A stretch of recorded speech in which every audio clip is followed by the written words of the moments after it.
Shopping for a new home can be really fun and exciting, but it can also be incredibly overwhelming and very stressful. So we are talking with Lisa Bellefleur, VP of Mortgages at Town & Country Federal Credit Union.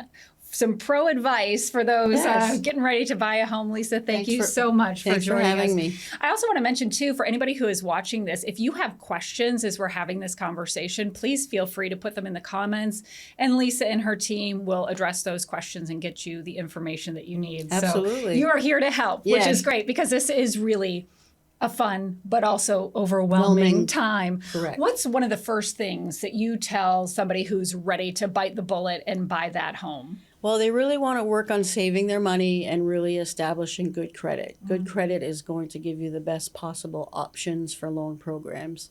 So I like to tell people to work on their credit, don't overextend yourself, set yourself up with a budget, and be prepared for when that time comes for the investment, that you're ready for this house payment and what it involves.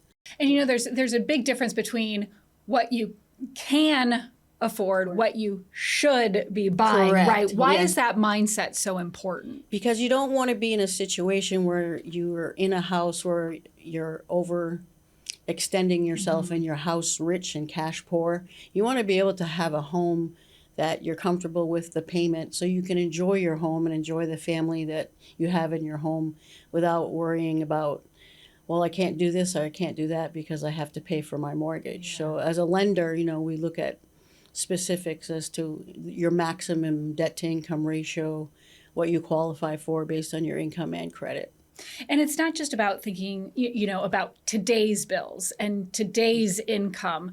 You stress that it's important to think also about the future. So what are some of the things that we should keep in mind when it comes to when you're especially buying a home, you have to realize that there's expenses that come along with it, which could come, you know, either as soon as you're buying the home or years down the road. There's always repairs, maintenance, you know, furnishings of the home. You know, there might be an unexpected repair. So that's why you want to really make sure your budget is in place and that you have that additional funds available in the event of needing, you know, to repair in your home, maybe get new appliances or whatever the case may be. And that is, it kind of works into that, making sure that you're not house poor, that you have like that extra fund there for all those things that could come up. Correct. What's your take though on, you know, thinking, okay, maybe thinking in terms of like a first time home buyer, maybe it's a young couple who they don't have kids now, but they know they want to have kids, or they're just starting out in their career. And so maybe they know they'll be making a little bit more money. What's your take on, you know, factoring those kinds of things into your budget? Yes. I mean, you can always anticipate for the future that you may have increases in your salary and so forth. So, you know, as time goes on, things will become easier for you in your budget. But, you know, if you want to start a family or increase, you know, your family size, buy extra vehicles or have kids that are going to school. You just want to live within your budget means so you're comfortable and you have that additional funds available for things that do occur unexpectedly.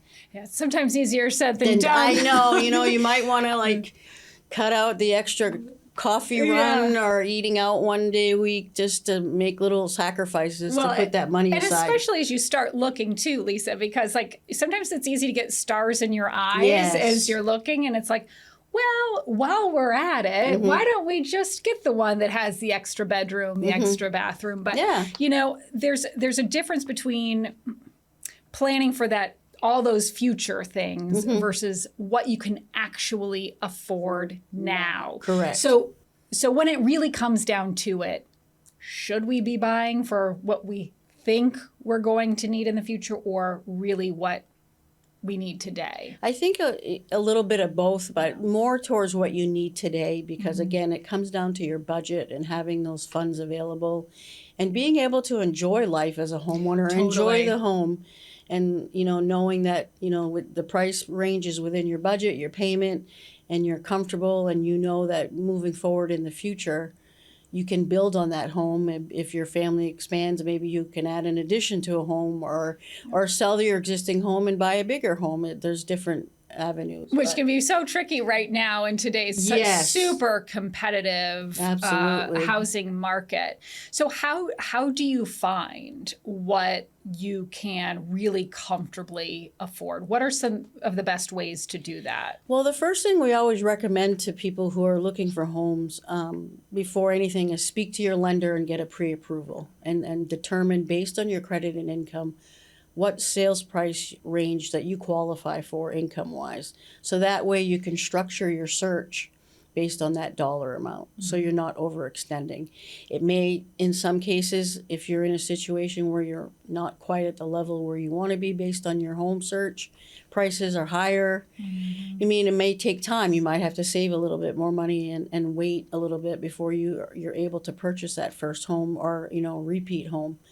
It's just keeping yourself comfortable in that fashion. Is there a general rule of thumb, like a percentage of income Yeah, that you should target? The mortgage payment that you have consists of principal and interest payment plus property taxes and insurance, and then private mortgage insurance if you're putting less than 20% down. That total payment shouldn't exceed 30% of your gross monthly income. And then all debts combined, such as other additional installment loans or car loans or student loans that show up on a credit report, 43 to 45% of your gross income would be the max. Okay, that's a good rule of thumb Yes. to sort of live by there. Correct. And obviously, you talked about having the money for repairs and the things that come up. What are some of the other yearly expenses that might come up that we don't think about? Well, if you're in a situation where you have you're living in a development where you have a homeowner's fee that you may have to pay monthly or quarterly, you want to look at that. And then, if you're paying for lawn services or winter services, those expenses can come up. Most people prefer to have their property taxes and homeowners insurance included in their payment, so they make one payment. So you don't have that additional expense of paying property tax and homeowners insurance. It's all encompassed in your mortgage payment. But, you want to think of appliances or anything in the home that would need a repair or a replacement.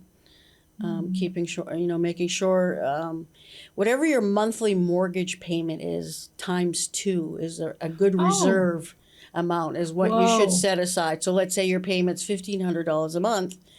You always want to make sure you have at least $3,000 or more set aside as a reserve in the event of needing to repair. I have a feeling you have a lot of going, whoa. Yeah. Some people are listening to this right now, which again, please, by all means, put your questions and comments in the comment section, and Lisa and her team will answer those for you. I know there are some online tools that help you figure out what you can afford when it comes to a mortgage. Can you tell us a little bit about those and maybe some things we should keep in mind when using them? Yeah. Town and Country has a really good website with a mortgage calculator that you can plug in numbers based on a sales price, based on what you have for a down payment, and it'll give you approximate payment to determine, what to fit in your budget. Write down everything on a budget sheet and follow it based on all the expenses that you have, so you can develop this budget that you can follow on an everyday basis. Okay, so say we have our budget, and there are different types of mortgages too. Correct. So can you tell us a little bit about some of the key mortgage options for home buyers? For right now, there's a lot of there's fixed rate and adjustable rate mortgages. Fixed rates are most common at this time in the mortgage industry. Because the payment's fixed over 30 years or 20 years or 15, whatever term you choose and you qualify for. So, the conventional loan is your standard loan, and, with a credit score of 660 or higher, you can put as little as 3% down. Wow. And then at Town and Country, we also have a portfolio program, which allows us to sometimes go outside of the realm of secondary market underwriting guidelines. If it's a unique home or you may have had some credit issues, we can work with just about any borrower and member and help them attain the loan that they need that best fits their needs. And there are government loans out there, FHA, Maine State Housing, and VA loans. Those are all available as well. Why is fixed rate in general sort of a safer bet? the payment remains the same, and that way you can always count on that payment each month, and you're not worrying about every year, is there going to be an adjustment? The only thing that people have to keep in mind is your payment is fixed at your principal and interest. But if you do have an escrow account for your property taxes and insurance, that's annualized once a year. So that could change in your payment. So that keeping that in mind, that's a big part of the education piece of knowing what your mortgage payment consists of. I want to talk about the ARM, though, Yeah. the adjustable rate mortgage, because on the surface, in the beginning, when the rate is super low, that can feel and look attractive. But Correct. there are reasons to be really cautious with that. Absolutely. I mean, there are certain instances where an ARM rate works well for a borrower. Let's say they're doing a 5/1 ARM adjustable, and they know that in 5 years they'll be moving because of their job situation or family situation.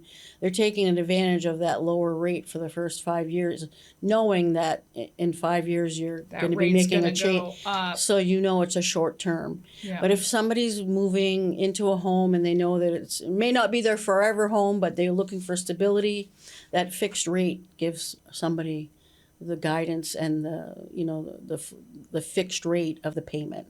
Sometimes buyers tend to fall in love with a house, even though, maybe they can't afford it. But you're, again, like when you're, especially you search on Zillow and you search on all these sites and it's like, oh, that would be so perfect. And maybe not today, but if we stretched a little bit. What's your advice for really keeping those emotions in check, which is so hard? And I'm sure you see it as couples and families are sitting down at the table with you. Yes, and it's it's exciting times for them, and everyone has their vision of the dream home, and they want this and they want that.